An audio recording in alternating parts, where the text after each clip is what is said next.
По неколкугодишната економска агонија, пелагониските бизнисмени со нетрпение ги очекуваат свежите пари од унгарскиот кредит. Се прават пресметки, се прилагодуваат актуелните интерни состојби во компаниите, бидејќи, како што велат, кога треба да се раздвижи економијата во една држава, тоа може да се случи само преку првично раздвижување на компаниите. А фидбекот од тој развоен сегмент е полнење на буџетот, што е и основната суштина на секоја добра економија. Било констатирано на многу досегашни средби на бизнисмените од Пелагонија. Најголемите полначи на буџетот е стопанството и компаниите кои што успешно работат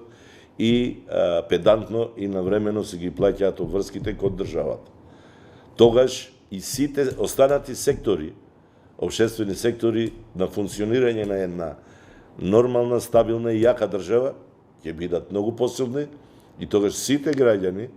од секој сегмент, тргнувајќи од пензионери, од државни службеници, од вработени во здравство, ќе имаат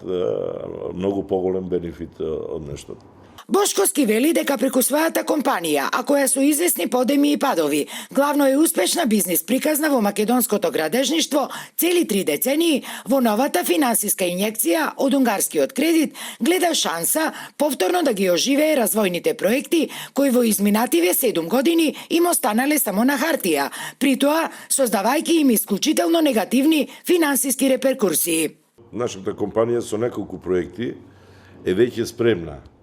да аплицира проекти реални, проекти поврзани со дел од она што значи работа на нашата компанија, а тоа е во делот на градежништвото, во производство на одредени градежни материјали и така натаму. Така да ова, ако се додефинира добро, мислам дека е прекрасна прилика за реализација на посебно што тоа е грес периодот добар е рокот на отплата, за каматата кажавме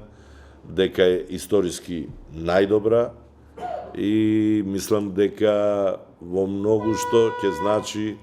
раздвижување на стопанството и тоа поприлично. И додека македонските бизнисмени веќе наголемо си ги прават калкулациите, досега она што со сигурно се знае е дека од вкупно 250 милиони евра од унгарскиот кредит наменети за стопанството, право да аплицираат ќе имаат само оние компании кои планираат нови инвестиции и да имаат 20% учество од вкупната вредност на инвестицијата.